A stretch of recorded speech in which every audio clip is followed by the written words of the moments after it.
Hello guys, कैसे हैं आप सब और आप सभी का स्वागत है। तो जैसा कि हमने पिछले एपिसोड में देखा था, जहां पुलिस वाले ये चेन का बैंक बैलेंस देखकर पूरी तरह हक्का बक्का रह गए थे। उनके चेहरों पर शौक साफ दिख रहा था।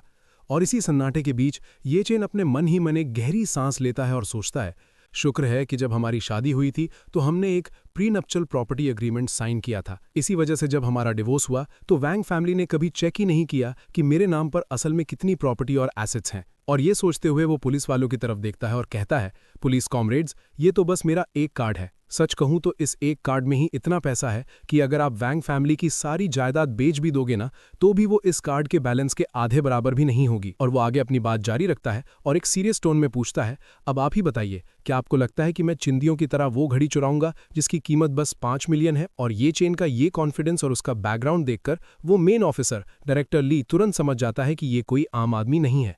और फिर उसके बाद वो इज्जत के साथ पूछता है, मिस्टर ये, आप पक्का किसी बहुत बड़ी और अमीर फैमिली के यंग मास्टर होंगे, है ना? लेकिन आप जैसे बैकग्राउंड वाला इंसान अपनी मर्जी से वैंग फैमिली का घर जमाई क्यों बनेगा? और ये सवाल सुनकर ये चेन जवाब देता है, वो बस एक फैमिली अरेंजमेंट था, मेरे पास उस वक्त कोई और चॉइस नहीं थी। फिर वो तुमसे रिक्वेस्ट करते हुए कहता है, मैं उम्मीद करता हूं कि आप दोनों मेरा ये राज राज ही रखेंगे, खास करके वैंग फैमिली के लोगों को बिल्कुल मत बताना। मैं उनकी फैमिली के साथ अब और कोई इन्वॉल्वमेंट नहीं रखना चाहता। और ये चेन की ये बात सुनकर वो दोनों पुलिस वाले मन ही मन सोचते हैं, भाई इन अमीर लोगों के शौक और सोच वाकई बहुत अजीब होती है। लेकिन डायरेक्टर ली तुरंत उसे अश्योर करते हुए कहता है, मिस्टर ये, आप बेफिक्र रहिए, आपकी प्राइवेसी का पूरा ध्यान रखा जाएगा, हम किसी को कुछ रिवील नहीं करेंगे। और मामला क्लियर होने के बाद पुलिस वाले वहां से जाने के लिए मुड़ते हैं और पोलाइट टोन में कहते हैं, आपको जो परेशानी हुई उसके लिए माफी चाहते हैं। अब हमें चलना चाहिए। ये चेन भी उन्हें अलविदा कहता है, जी बिल्कुल, अपना ध्यान रखिएगा। और उसके बाद सीन शिफ्ट होता है और ठीक 2 मिनट बाद हम होटल की लॉबी का नज़ारा देखते हैं। वहां वैंग जियाओ और फैंग चाओ बेसब्री से इंतजार कर रहे थे। पुलिस वालों को नीचे आता देख वो तुरंत उनके पास पहुंचते हैं, लेकिन डायरेक्टर ली सीधा कहते हैं, मिस्टर ये चेन ने साफ कर दिया है कि उन्होंने आपकी वैंग फैमिली की घड़ी नहीं ली है। मुझे लगता है आप लोगों को वापस जाकर ढूंढना चाहिए, हो सकता है आप कहीं और भूल गए हों। और ये बात सुनते ही फैंग चाओ कहता है, ये कैसे पॉसिबल है? आप उसकी बात पर विश्वास कैसे कर सकते हैं? और उसके बाद जियाओ भी कहती है, अगर उसने हमारी फैमिली की चीज नहीं चुराई तो उसके पास इतने पैसे कहां से आए कि वो इस 5 स्टार होटल में रुक सके? और वो आगे कहती है, वो बस एक गरीब फूड डिलीवरी करने वाला बेचारा है और कुछ नहीं। गरीब बेचारा? ये शब्द सुनकर वो दोनों पुलिस वाले एक दूसरे को हैरानी से देखते हैं। उनके दिमाग में बस वही 10 बिलियन वाला फिगर घूम रहा था। वो मनी मन सोचते हैं, भाई क्या इस दुनिया में कोई ऐसा गरीब बेचारा होता है जो 10 बिलियन का मालिक हो? लेकिन आगे से डायरेक्टर ली अब थोड़ा सख्त आवाज में जियाओ से कहते हैं, मिस वोंग जियाओ, जब तक कोई पक्का सबूत नहीं मिलता हमें कोई हक नहीं बनता मिस्टर ये चेन को अरेस्ट करने का। अगर आप जिद पर अड़ी हैं कि हम उन्हें अरेस्ट करें तो प्लीज कोई एविडेंस दीजिए, जैसे कोई वीडियो या फोटो जिसमें वो घड़ी चुराते हुए दिख रहे हो या फिर घड़ी बेचकर पैसे लेते हुए कोई सबूत हो। और जाने से पहले डायरेक्टर ली रुकते हैं और एक नसीहत देते हुए कहते हैं, साथ ही एक बात और कहूंगा, अपने एक्स हस्बैंड को गरीब बेचारा या बेकार इंसान बुलाना बंद कीजिए। आखिरकार आप दोनों कभी पति पत्नी थे। दूसरी पार्टी के बारे में ऐसी बातें बोलना बहुत हर्टफुल होता है। लेकिन जियाओ आगे से तुरंत कहती है, मैंने उसके बारे में कुछ गलत नहीं कहा। अगर उसमें थोड़ी सी भी एम्बिशन या काबिलियत होती तो मैं उसे डिवोर्स ही नहीं करती। और ये बात सुनकर दूसरा पुलिस ऑफिसर थोड़ा हैरान होकर पूछता है, तो डिवोर्स आपने दिया था मिस्टर ये को? तो इस पर जियाओ बड़े गर्व से कहती है, हाँ बिल्कुल, मैंने ही पहल की थी डिवोर्स की। क्यों, क्या वो अभी से पछतावा कर रहा है? लेकिन इधर उसकी ये गलतफहमी देखकर वो पुलिस वाला अपने मन में ही एक सार्कास्टिक थम्स अप देता है और सोचता है, एक ऐसा पति जिसके पास हजारों करोड़ों की दौलत है, जो हुआसेंग ग्रुप की सीईओ को रिजेक्ट कर चुका है। मैडम, पछतावा उसे नहीं आपको होना चाहिए। लेकिन जियाओ के दिमाग में कुछ और ही चल रहा था। वो थोड़ा हिचकिचाते हुए पुलिस वाले से पूछती है, वो क्या उसके कमरे में कोई औरत थी? लेकिन ये बात सुन के डायरेक्टर ली जवाब देते हैं, मिस्टर ये चेन कमरे में अकेले हैं, वहां कोई और नहीं है। और ये बात सुनते ही जियाओ के चेहरे पर एक स्माइल आ जाती है और वो खुद से कहती है, मुझे पता था, वो अभी भी मुझसे प्यार करता है। लेकिन पुलिस वालों के जाने के बाद वहां खड़ा फैंग चाओ बहुत कंफ्यूजन में था और सोचता है, ये पुलिस वाले ऊपर से नीचे आए और अचानक से ये चेन के साथ इतने पोलाइट कैसे हो गए? आखिर ऊपर हुआ क्या? अभी वो ये सोच ही रहा था कि तभी जियाओ का फोन बजता है। स्क्रीन पर नाम चमकता है, वोंग शाओजे, भाई का फोन है। ये बोलकर वो कॉल उठाती है, हेलो भाई। और तभी दूसरी तरफ से शाओजे की आवाज आती है जो कहता है, जियाओ, मैंने सुना तूने पुलिस बुलाई थी, क्या हुआ, पुलिस ने उसे अरेस्ट किया या नहीं? ये बात सुनकर जियाओ जवाब देती है, नहीं, पुलिस ने कहा कि कोई सबूत नहीं है, इसलिए वो उसे अरेस्ट नहीं कर सकते।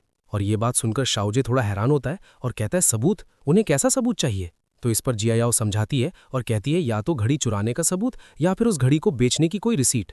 और ये बात सुनते ही शाओजे के चेहरे पर एक शैतानी मुस्कान आ जाती है और अपने हाथ को देखता है जिसमें वही 5 मिलियन वाली घड़ी थी और मनी मन कहता है, घड़ी चुराने का सबूत तो मिलना नामुमकिन है क्योंकि ये घड़ी तो इस वक्त मेरे हाथ में है। लेकिन अगले ही पल उसका दिमाग एक नई चाल चलता है और सोचता है, लेकिन मैं ये चैन के खिलाफ घड़ी बेचने का झूठा सबूत तो बना ही सकता हूँ। और ये सोचने के बाद वो जियायाओ से कहता है, तू ये मामला मुझ पर छोड़ दे, मैं अभी पता लगाता हूँ कि उसने घड़ी किसको बेची है। तू चिंता मत कर, मैं उसे जेल भेज कर ही रहूंगा। लेकिन शाओजे की ये बात सुन के इधर जियायाओ के मुंह से भाई निकलता ही है कि तभी शाओजे कॉल कट कर देता है और फोन रखने के बाद जियायाओ गहरी चिंता में डूब जाती है और वो खुद से सवाल करती है कि अगर भाई शाओजे ने सच में ये चेन को जेल भेज दिया तो फिर आगे क्या होगा। और इसी ख्याल के साथ उसकी आंखों के सामने एक पुरानी यादें ताज़ा हो जाती है।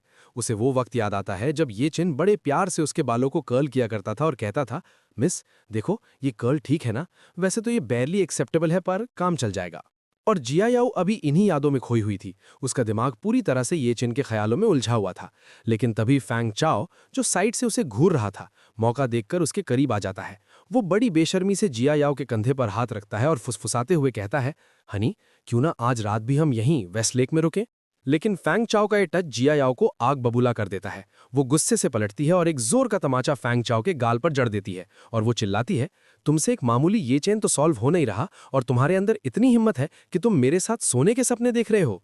और ये बोलकर जियायाओ वहां एक पल भी नहीं रुकती और वहां से निकल जाती है। और इधर फैंग चाओ अपना लाल पड़ चुका गाल सहलाता है और दांत पीसते हुए ये चेन को कोसते हुए सोचता है, ये चेन तूने आज रात का मेरा सारा मजा खराब कर दिया। जब तू बाहर आएगा ना तो मैं तुझे बिल्कुल नहीं छोड़ूंगा।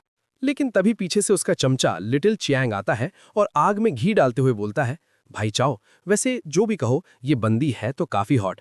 ये सुनते ही फैंग चाओ का गुस्सा 7वें आसमान पर पहुंच जाता है। वो चियांग का कॉलर पकड़कर उसे हवा में उठा लेता है और ऑर्डर देता है, बकवास बंद कर, जैसे ही ये चेन होटल से बाहर निकले मुझे तुरंत खबर मिलनी चाहिए, समझा। जिस पर वो डर के मारे तुरंत हाँ में गर्दन हिला देता है। और वक्त गुजरता है और अगले दिन सुबह 6 बजते हैं। होटल की लिफ्ट का दरवाजा खुलता है और अंदर से ये चेन बाहर आता है। लेकिन आज का ये चेन कल वाले डिलीवरी बॉय से बिल्कुल अलग था। उसने एक महंगा सूट पहना हुआ था और उसकी चाल में एक अलग ही कॉन्फिडेंस था। ये नया रूप देखकर रिसेप्शन पर खड़ी लड़कियां भी दंग रह जाती हैं और हैरानी से एक दूसरे से फुसफुसाती हैं, यार इसे देखो, बिल्कुल एक डोमिनियरिंग सीईओ लग रहा है। कल वाले सिंपल लड़के से इसका टेम्परमेंट कितना अलग है आज। दूसरी लड़की भी हाँ में हाँ मिलाती है, सच में यार लव इट, पता नहीं वो कौन सी लड़की होगी जो इतनी लकी होगी कि इसकी वाइफ बनेगी। और इन्हीं बातों से अनजान ये चेन होटल से बाहर निकलता है और वहीं लिटिल चियांग ये देख लेता है और तुरंत फैंग चाओ को कॉल लगाता है, ब्रदर चाओ ये चेन बाहर निकल गया है। और उसके बाद ये चेन एक टैक्सी लेता है और निकल पड़ता है। पीछे पीछे लिटिल चियांग भी अपनी गाड़ी में उसे फॉलो करने लगता है और अपडेट देता है, ब्रदर फैंग मैं उस लड़के की गाड़ी का पीछा कर रहा हूँ, वो सिटी सेंटर की तरफ जा रहा है। और करीब 20 मिनट के सफर के बाद टैक्सी एक आलीशान बिल्डिंग के सामने रुकती है। ये थी ह्वाशेंग ग्रुप की बिल्डिंग। टैक्सी से उतरकर ये चेन उस गगनचुंबी इमारत को देखता है और कहता है, क्रिन होंगयांग कल तुमने मेरी रोजी रोटी छीन ली थी, आज देखते हैं जब तुम मुझे दोबारा देखोगी तो तुम्हारा एटीट्यूड कैसा होगा। और दूसरी तरफ फैंग चाओ अभी बिस्तर पर लेटा हुआ था जब उसे पता चलता है कि ये चेन ह्वाशेंग ग्रुप गया है। वो कंफ्यूज हो जाता है, ये चेन वहां क्या करने गया है। और वो आगे सोचता है, कल प्रेसिडेंट क्रिन ने सबके सामने कहा था कि वो उसका सब कुछ बर्बाद कर देंगी, कहीं ये चेन प्रेसिडेंट क्रिन से बदला लेने तो नहीं गया। सोचते ही वो स्माइल के साथ कहता है, ये तो बहुत बढ़िया मौका है। अगर मैं प्रेसिडेंट किन को बचा लूं तो शायद उस खूबसूरत प्रेसिडेंट किन होंगयान के साथ मेरा कोई चांस बन जाए। बिना देरी किए वो नंबर डायल कर देता है। उधर प्रेसिडेंट किन होंगयान अपने बेडरूम में आराम कर रही थीं और अनजान नंबर देखकर वो फोन उठाती हैं और पूछती हैं, हेलो कौन है। उसके बाद उधर से फैंग चाओ बड़ी पोलाइट आवाज में बोलता है, प्रेसिडेंट किन मैं फैंग चाओ हूं, कल ओल्ड मैडम वैंग की बर्थडे पार्टी में मैंने आपको टोस्ट किया था। ये बात सुन के किन होंगयान थोड़ा हैरान होती हैं और पूछती हैं, यंग मास्टर फैंग इतनी सुबह कॉल, सब खैरियत तो है। तो इस पर फैंग चाओ सीधा मुद्दे पर आता है और कहता है, प्रेसिडेंट किन आपको वैंग फैमिली का वो घर जमाई ये चंग याद है ना, कल हमने मिलकर उसका बॉयकॉट किया था। वो लड़का आज सुबह सुबह आपकी कंपनी बिल्डिंग पहुंच गया है, मुझे लगता है वो आपसे बदला लेने आया है। ये बात सुन के किन होंगयान बेफिक्री से कहती है, आप चिंता न करें, बिल्डिंग में एक्सेस कंट्रोल और सिक्योरिटी गार्ड्स हैं, वो ऊपर नहीं आ सकता।